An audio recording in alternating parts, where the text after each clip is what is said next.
Hi, everybody. Thank you all for joining us today. Hope you all had a great lunch. Before we begin, show of hands, how many of you have worked on a large enterprise-level application here? Awesome. Wow. Great. So anybody face any technical challenges while building such a large enterprise-level application? I figured. All right, you've come to the right place today. Today, we're going to be talking about how to architect at scale an enterprise-level application using the Salesforce platform. I'm Archana Setaraman. I've been with Salesforce for the last 5.5 years now. I've done multiple roles in the past.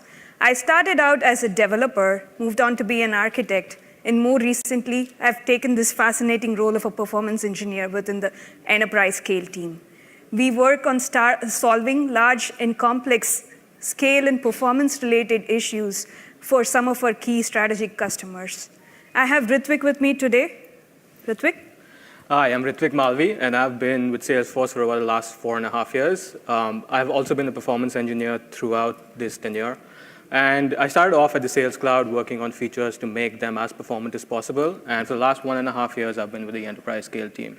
From this presentation, what we hope you all get out of this is to make your application as performant as possible and to make you all successful. And we also have an ulterior motive, is to make sure, is to help out so that we get as fewer cases as possible to support. So Archana is going to kick off things. All right. You might have seen this slide before. You're going to be seeing it again in the next 4 days. Please don't make any purchases based on what you might see or hear. Always base your purchases based on the commercially available features within the Salesforce platform. Moving on. Brief look at the agenda today. Ritvik and I are going to be covering, starting with a brief introduction about scale, what we mean by scale, and why is scale so important. We'll then move on to discussing some key technical challenges many large enterprise companies face when they first decide to build a large enterprise-level application. We'll then share some key architecture considerations, tools and framework, and also some leading practices that you can utilize while building your application to make sure that it is scalable, robust, and performant. So what is scale, and why is scale so important? Generally speaking, scalability is the ability of a system to seamlessly perform well regardless of the incoming traffic. It is more so important in a multi-tenant environment like Salesforce, where many companies share the same resources. We take extra protection to make sure that no one company incorrectly hogs all our resources, thereby starving another customer. Oftentimes, scale is associated with just the peak volume traffic. Imagine Amazon during a Thanksgiving Day sale. While this is a very valid scenario for testing for scale and a very important one, it's not all that there is to it for scale and performance testing. Performance engineering has a lot more to it. Consider, for example, if your application has 1,000 leads coming in for your employee, for one of your sales rep every month. Now, 1,000 might not seem to be a big number to begin with, but if your organization has 20,000 such sales reps, the number of records in that lead object is going to grow quickly to 240 million by the end of the year. And if the company has not taken this into consideration while they're building out their application, if they had not built any data archival or cleanup process, very soon, any reports, list views, or SQL queries that are based off of this lead object is going to slowly start deteriorating in its performance. So that's why scale is very important. Let's look at some of the key challenges that many companies face when they first decide to build out an enterprise-level project. In today's day and age, data is there everywhere. There is constant data explosion, be it my smartwatch here or a fancy Tesla car. Each and every one of this device is sending out thousands of signals every second. It is the process of figuring out which of these signals are important for your application that leads to the data challenge. There are multiple different sources by which this data can be accumulated by your system. It can be, your system can have like an order processing system, and another system to take care of your billing, and a whole other system to manage your CRM. It is the process of figuring out which of these data is important for the current application that you're building, and then figuring out which one to have as the source and which one to have as the target for your application. You might decide that you want to have your new application that you're building to be the source and have your existing systems feed off of it, or do it the other way around. But figuring all this out leads to the first challenge, which is the data challenge.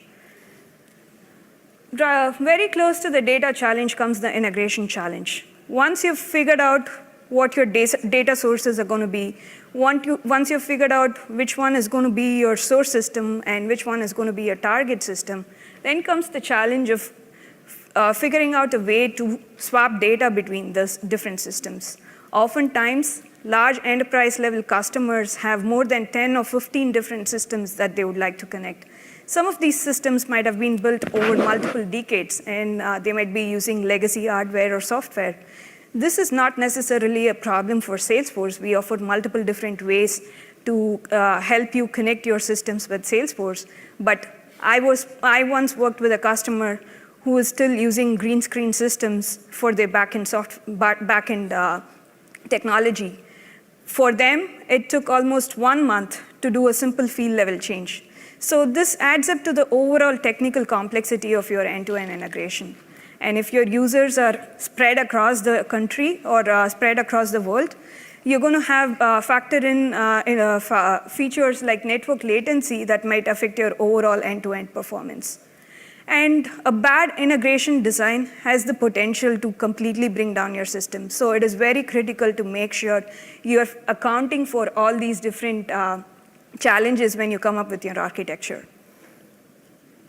So we've looked at the data challenge, we've looked at the integration challenge. Now add a whole bunch of devices, form factors, browsers to it, you get your design challenge. I personally have an iPhone, which I use for checking my emails. I have an iPad at my home, and I use my smartwatch for my notification, and of course I have my laptop and desktop for my work. Now, I want my applications to work seamlessly well across all these different devices. I'm sure that's the same case for most of you out here and your customers. But this adds to the overall complexity of your project. It's going to add to your time and resources needed to build and support each and every one of these devices, and to maintain a seamless user experience across all these different devices. So what do you think will happen if you've not accounted for any of these while designing your application? Let's see what happens.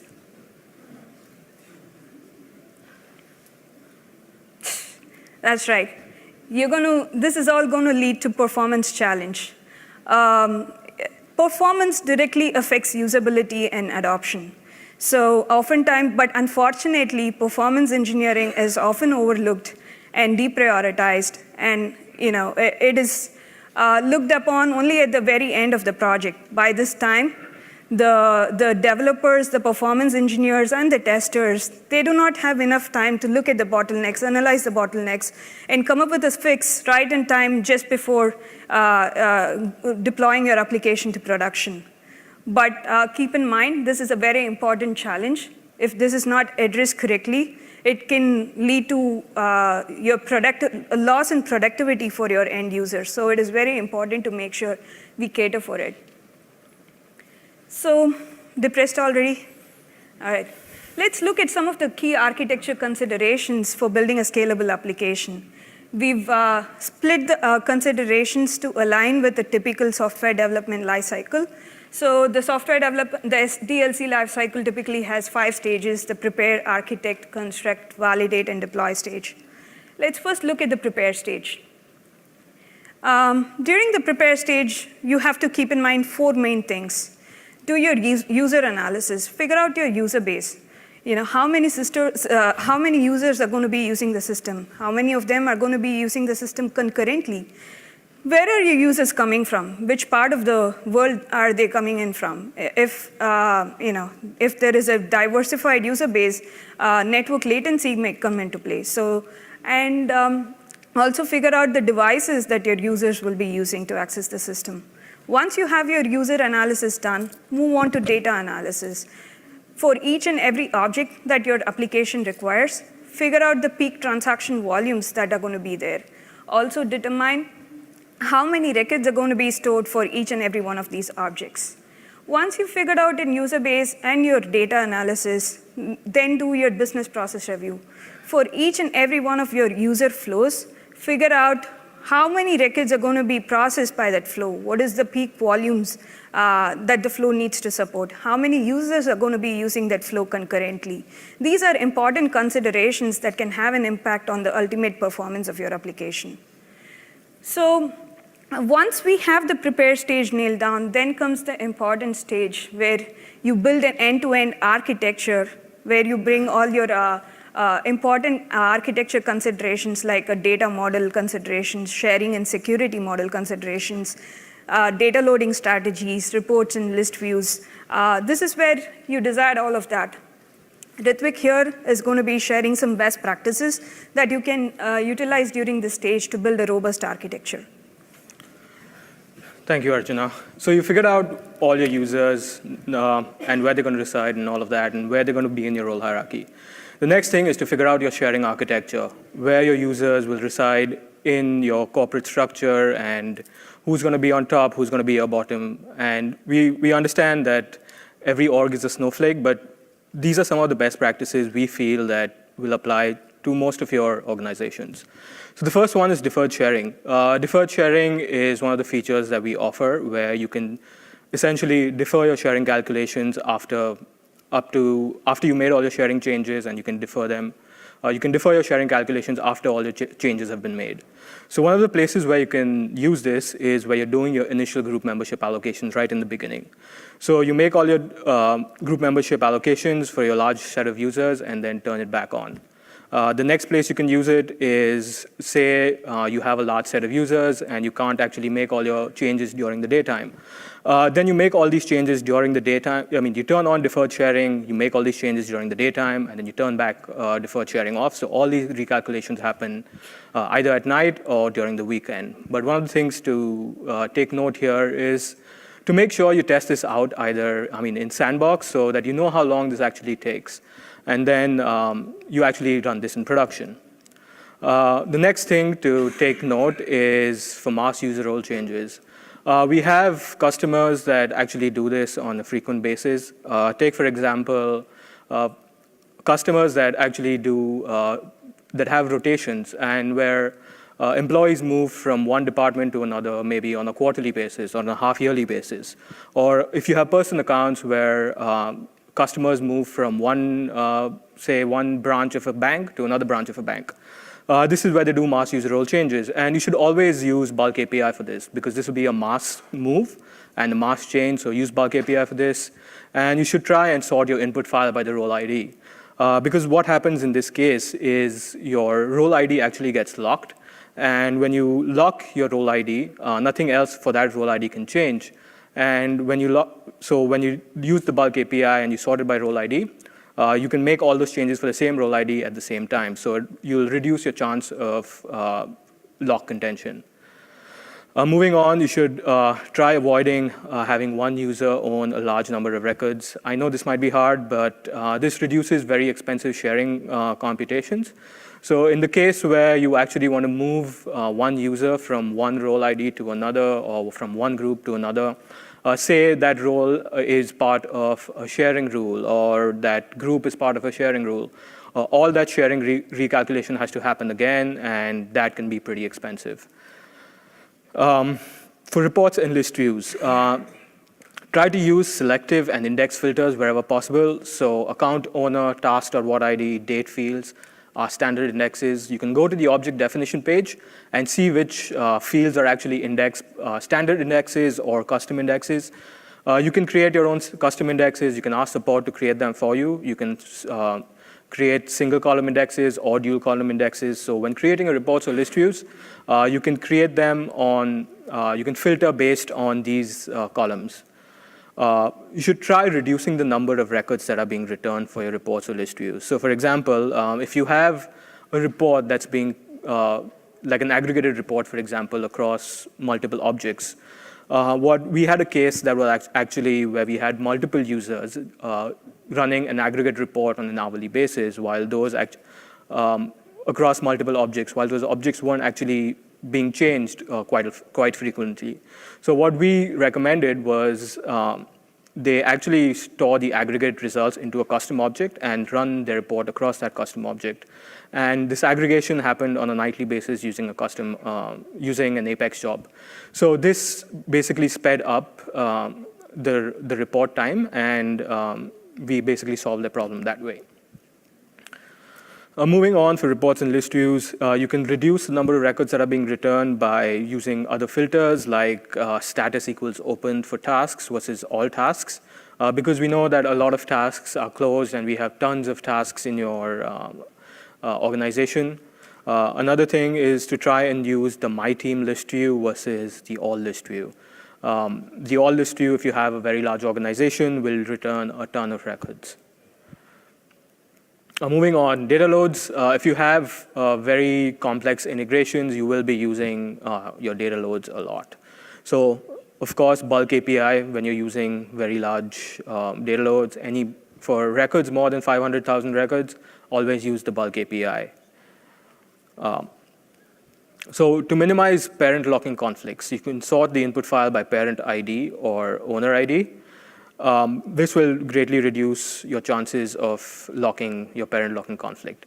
What happens in this case is that when you have, so in the background, when you load a batch, in the background what happens is that Salesforce splits the greater batch into smaller batches and tries to insert them at the same time.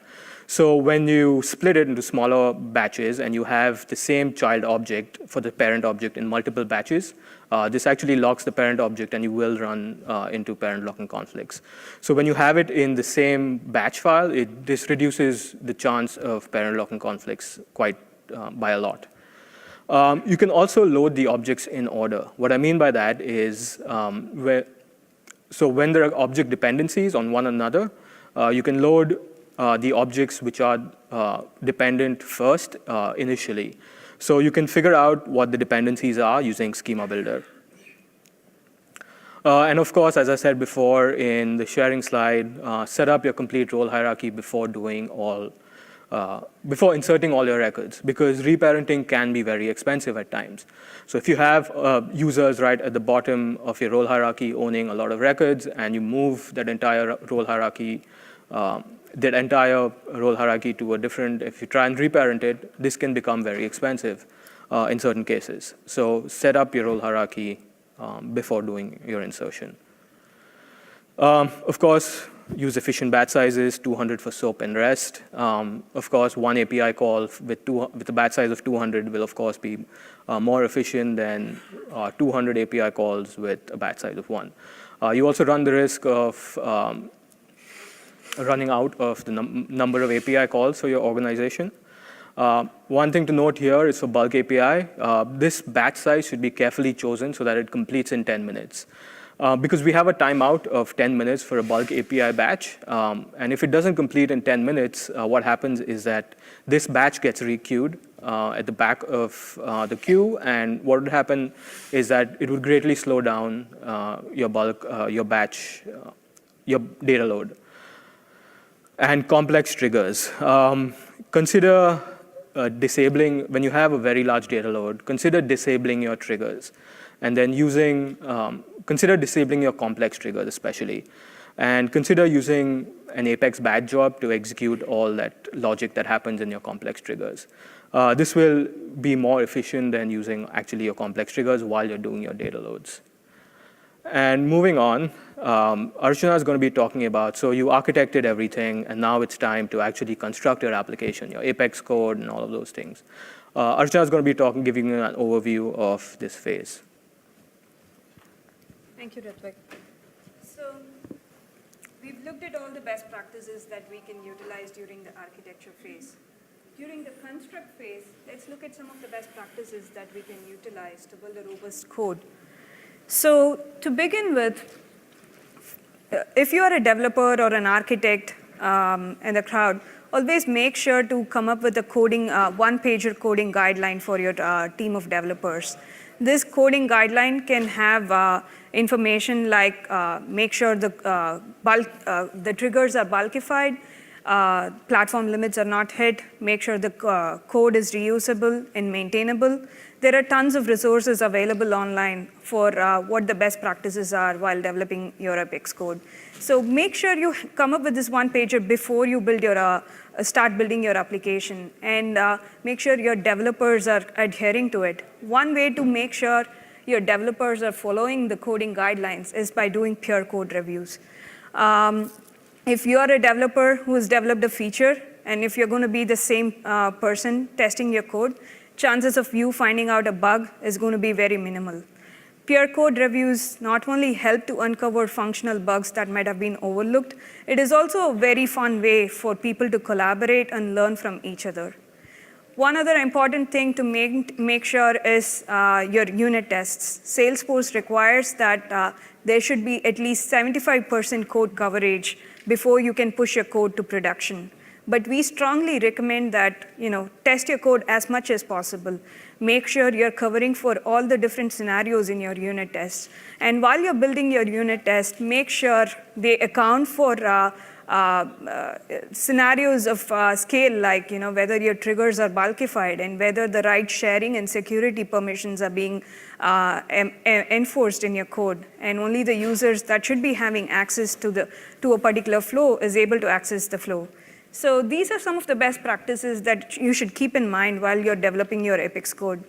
Ritvik is going to be sharing some additional practices that you can utilize while actually building your Epic's code to make sure it is performant. So as part of your Apex code, you're going to be writing SOQL and SOSL queries. You want to make your SOQL queries as fast as possible because if there are concurrent SOQL queries that are slow, you risk the chance of running into your concurrent API limit exception. So use selective filters. As I said before, date fields and fields with a wide distribution and even distribution of values. Things like say, for example, you're a postal office, and fields like city will have a wide distribution of values. And they also have an even distribution of values. So such fields will be selective. The next practice would be to use, the next one. To avoid using negative filters, so status not equal to failed versus status in progress or waiting for review. Because like Oracle, even we cannot use negative filters for indexes, right? So we cannot use the index for negative filters, versus when you use in, we can definitely go and use the index for these filters. And use in instead of a list of ors for your filters, such as ID in 001xxx, 001xxy, versus ID equals 001xxx or ID equals 001xxy. The next thing is to avoid using cross-object reference formula fields in your filter. So a cross-object reference formula field, say for example, you create a formula field such as, so you create an email field which takes the name of a contact and the company name from an account, and you create an email field from that. You should try and avoid filtering on them. And if they're dynamic, they're usually non-deterministic and you cannot index them. So you should try and avoid using them as your filter. So let's take an example, right? There's one caveat here. People generally don't know about this. So when you're filtering on first name and last name, try use the name field instead. So let's take an example. So see this, let's take this one. So select ID email from lead where first name equals Donald and last name equals Kennedy. So let's take this query plan. This is from the dev console. So as you see here, the cardinality, so which is basically the number of rows returned for this query, is 140,000. And what it did was it basically used the last name index, returned 140,000, and then used the used the Donald filter to filter it down to basically one row. And as you can see, the cost is 0.08, and when the number of rows in your lead table was about 112 million. And now when you use just the name field, the cardinality is 1. So it basically just used the name field to return a cardinality of 1. And if you see the cost, it's 1.7 times 10 to the negative 7. So this, for the same table, almost for the same query. So this is a lot faster. And this makes you feel like Einstein, doesn't it? So for Social and Search. So Social is a free text-based search for Salesforce. So some of the best practices for Social or Search. So try and filter out entities that you do not need. They might be slower and might yield unnecessary results. So when you search in the Search Salesforce text bar right on top, it goes through all your entities in your organization. So if you only want to search for, say, account, contact, and lead, and if you search for, say, first name and last name, it'll go through account, contact, lead, opportunity, case, tasks. And if you have a large organization and if this is something that you do not want, this might take longer, and you also might get irrelevant results. You might get another set of results that you do not want. So what you might consider doing is using a Visualforce page that kicks off a social search in the background. So you basically create a social search that that basically only queries account, contact, and lead, and only searches for first name and last name. And this might be a lot faster. It will be a lot more relevant, and it will give you only the fields and the entities that you need. So moving on, use very specific and targeted search terms. So if you search for John Smith, there might be like 100,000 or even 1 million John Smiths in your data set, depending on how big your data set is or how many entities you have in your data set. So use very specific and targeted search terms like John Smith 94105. That is the zip code for San Francisco, so you might have a very small set of John Smiths in San Francisco. Moving on, how many of you all know what a search group is? Yeah, I thought so. So when you have a query, you use the search query. So this is the format of a search query. So find search query in search group, right? So your search query could be anything, and your search group is basically the fields in which you want to do a search in. So say you want to search for a name, say, again, John Smith. So you can say find John Smith in search group. You definitely do not want to search in all fields. If you use all fields, it would search for John Smith in every single field in, say, in this case, you're searching in lead. It would search for John Smith in all your fields in your lead. If you want to search for only John Smith in your name fields, you would use search John Smith in name fields, returning lead, name, phone. This would be also more specific, and it would be faster as well. Now that you've constructed your application, you would expect everything to work, right? Well, no. You definitely have to validate everything. And to give you an overview, here's Archana. So once you've constructed your application, you've made sure you've followed all the coding guidelines, you've made sure you've followed all the best practices while creating your code, there is still a wide variety of bugs that goes unnoticed. That is why the validation phase is very important. This is the phase where you do your end-to-end functional testing. Make sure you get a small subset of your end users do a full UAT test, as well as make sure you're doing a full-blown system integration testing. By this, I mean test out all your integrations that you're going to be using in your application. Make sure you're testing for the volumes and peak number of records that each of these integrations need to support. And to share some tools and framework that you can utilize during this phase, this validation phase, and to let you know what you should be concentrating on while you're testing your application and what you should not be testing, we have Ritvik here. So what should you test? Should you be testing the force.com platform? Well, no. We've seen customers try and pound our platform to see how long queries take, how long transactions take, and how many transactions our platform can support. Well, this is not really necessary because on a daily basis, we actually do 4.5 billion transactions a day. And our average transaction time is about 210 milliseconds. This is taken over the last month and a half. And as you can see, it's a pretty good graph. Additionally, we also have a team of software engineers that are dedicated to make our platform fast, performant, and scalable as possible. So why do we do this? Because we want our transaction times to go from here to here. And so what should you be testing? You test highly customized pages that you all have written. You do concurrent user tests, and you do load tests.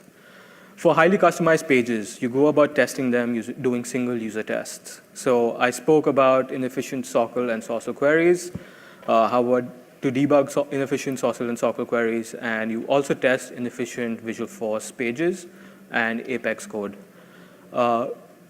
Concurrent user tests will help you reduce the risk of record lock contention. It will also help you debug any issues found by triggers and workflows, and basically concurrent access of triggers and workflows using when concurrent users do, say, inserts or updates. Load tests will basically help you measure end-to-end workflows, when end-to-end response times, and make sure that your Visualforce and Apex code can handle the kind of load that your end users might have, or the kind of load that you expect to have in production at peak volume. So how do you go about testing and measuring all this? So for single user tests, for highly customized Visualforce pages, Chrome Developer Tools is a great feature to do this. We also have the Lightning Inspector that is embedded in Chrome Developer Tools. What you can do with this is you can measure client-side rendering time as well as server time. If you figure out from Chrome Developer Tools that it is a client-side problem, one of the few things that does pop out from there is inefficient Visualforce pages. These are generally caused by complex pages with a large number of custom components that you guys have written, and these can generally be resolved using async rendering or paginating results. What I mean by paginating results is you don't want to show, say, 100 or 200 results or entities on the same page. You might want to consider breaking them up into chunks of 10, and then you want to paginate across them when the user clicks next. On the server side, the things to look out for is SOQL queries or callouts. Callouts are something that might take long. SOQL queries you can debug using the query plan that I showed you before. Callouts are something that you can measure, again, using the dev console. You can run your page through the developer console and see how long the SOQL queries take, or see how long your callouts take. You can debug your callouts by measuring the response times for your systems. Moving forward, for your concurrent user tests and load tests, for your concurrent user tests, what will this help you identify? This will help you identify any lock contention issues because of data skews or sharing-related changes or any triggers and workflows.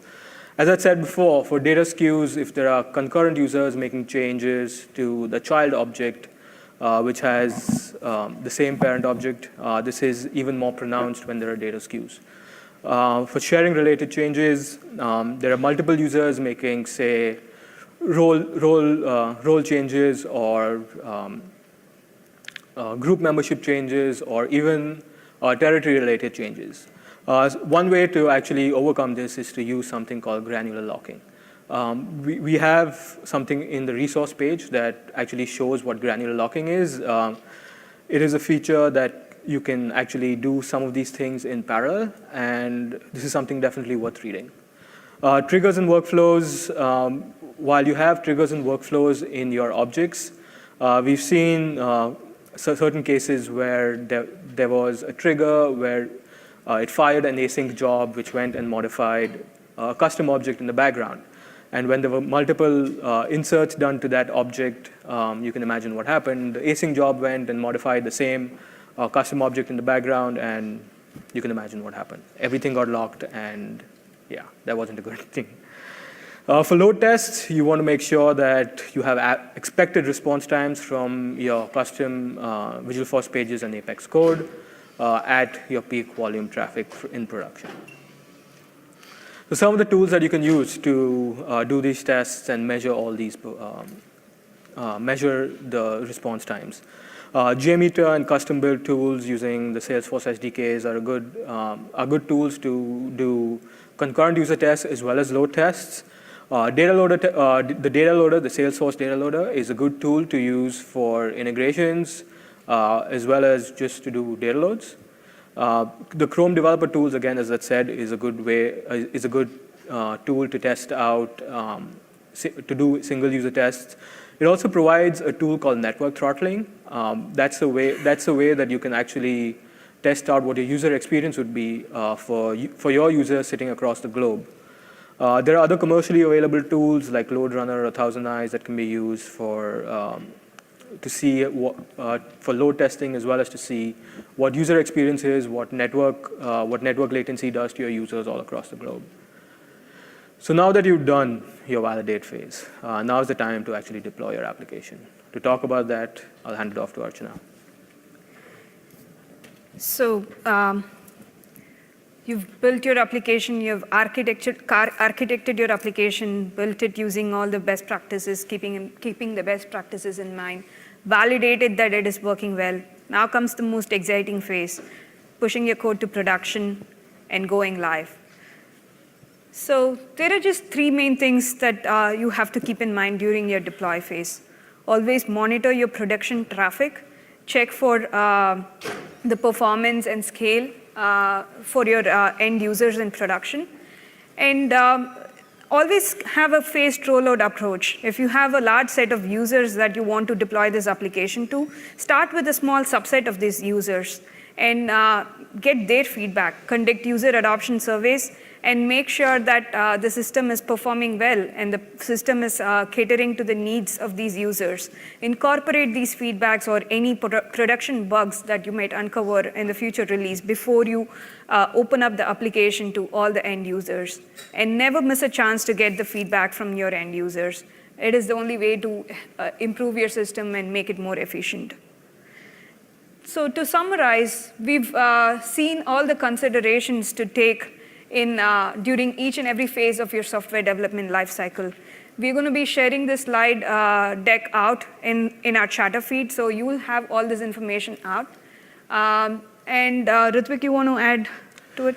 Yes, absolutely. So in the end, it all comes down to performance. We want to make sure that you guys are successful when you build your application on the platform. And if there are a couple of things that you all should take out from here is a few technical things that you all should take out from here is for sockets, reports, and list views, use selective and index fields. These are available in the object definition page. Also consider the effects of sharing when using these three features. For data loads, use the bulk API for large volumes, and always sort your input file by parent ID or owner ID. And for social and search, narrow down your entity list and use search groups to make sure that you get the most relevant results. And these are some of the resources that we have that you all can use. Since this deck will be shared in the chatter post, you all can always click on these links and go through these best practices. There are also a couple of sessions that you all could go to. Making Salesforce faster is something that's on Wednesday from 5 to 5:30 in the mobile theater. This is specific to Lightning. especially. And there's another one, consideration for integrating platforms. This is especially useful when you're doing integrations from different systems to Salesforce. So this will be useful for when you all are considering such an architecture. And unfortunately, because of time, we don't have much time for Q&A, but we'll be outside if you'll have any questions. Thank you. Thank you very much. We hope you enjoyed this.